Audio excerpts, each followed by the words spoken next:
Hello everybody, कैसे हो आप सब। आपको पता है आज सोलर इक्लिप्स हुआ था। Do you all know that we experience this phenomena solar eclipse today. और सोलर इक्लिप्स उन बहुत सारे फिनोमेनास में से एक है जो हमारे स्क्रिप्चर्स में दिया हुआ है। So there are many astronomical phenomenons that have been mentioned in scriptures and solar eclipse is one of them. और पता है और बहुत सारी चीज़ें ऐसी इंटरेस्टिंग हमारे स्क्रिप्चर्स में दी हुई है जो बहुत लोगों को नहीं पता है। Many people do not know. Do you all know that India was once a hub of spiritual wisdom and scientific knowledge. बहुत सारे नॉलेजेबल लोग यहाँ होते थे और बहुत सारा ज्ञान होता था इंडिया में, और बाहर बाहर से लोग अट्रैक्ट होते थे। वो इंडिया आना चाहते थे नॉलेज के लिए, स्पिरिचुअल विजडम के लिए।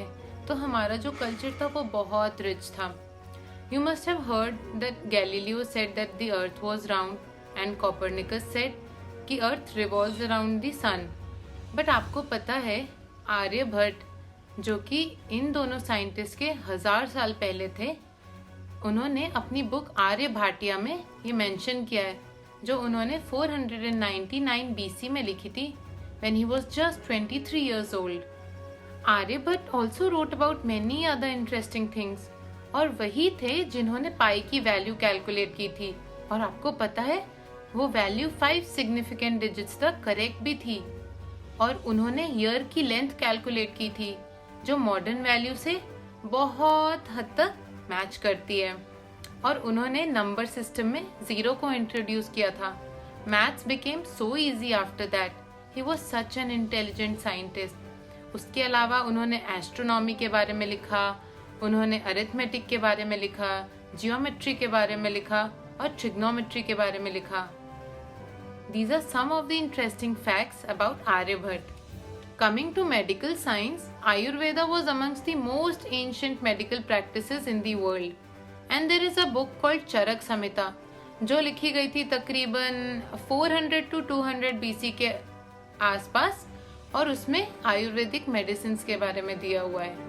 And there is one more book known as Sushruta Samhita, जो महर्षि सुश्रुत ने लिखी थी, and he has mentioned around 120 surgical instruments and 300 surgical processes, and it was written in 600 BC, 2500 साल पहले।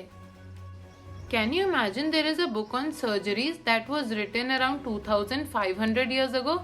Isn't it interesting to know how rich our knowledge and our science was? There was a great sage, Maharshi Kanad, who has written about doctrine of atoms, Parmanu Siddhant, and Brahmagupta was a great scholar who has written about equations, simple equations, quadratic equations, and many such mathematical things. The list goes on and on and on. India was very rich in wealth and in knowledge. Some came here to establish an empire and some came to plunder. इतना wealth था, इतनी richness थी, इतना knowledge था, तो कुछ लोग चाहते थे वो सब कुछ यहाँ से लूट के ले जाएं, और कुछ लोग चाहते थे वो अपना किंगडम इंडिया में एस्टैब्लिश करें। There were Greeks, Hunas, Afghans, Turks, Mongols, Mughals and British. They all invaded India. You will be surprised to know कि Muhammad of Ghazni, he invaded India 17 times, and driven by his greed, उसने बहुत सारा लूट किया, और उसके बाद उसने टेम्पल्स डिस्ट्रॉय किए, और finally he died of malaria. And there was Bakhtiyar Khilji. He destroyed many ancient universities like Nalanda, Takshila, Udantpuri. And उसने नालंदा यूनिवर्सिटी की लाइब्रेरी में आग लगा दी, जहाँ पे 9 मिलियन मैन्यूस्क्रिप्ट्स रखे हुए थे। And do you know that the library burned for more than 3 months continuously. And when British came, they not only destroyed wealth and knowledge, but also invaded the minds of the people. उन्होंने एक mindset set किया जिसमें English superiority थी, और धीरे धीरे क्या हुआ, जो हमारे इंडियंस थे वो अशेम्ड होने लगे अपने कल्चर से, अपने ट्रेडिशन से, अपने एंशिएंट विजडम से। So that strategy really worked. It's not about who did this. It's about what made it so easy for them to do this. If it were not them, कोई और आता जो India को invade करता, अपना empire set करता, plunder करता, लूट करता. All I am saying is it has happened once. Let us not let it happen again. You must obviously know English and other foreign languages. कोई problem नहीं है उसमें. But learn about your roots. Read articles, books, ancient texts, scriptures. Take pride in it. And when I say pride, I do not mean arrogance. I mean the real pride. The happiness that you belong here.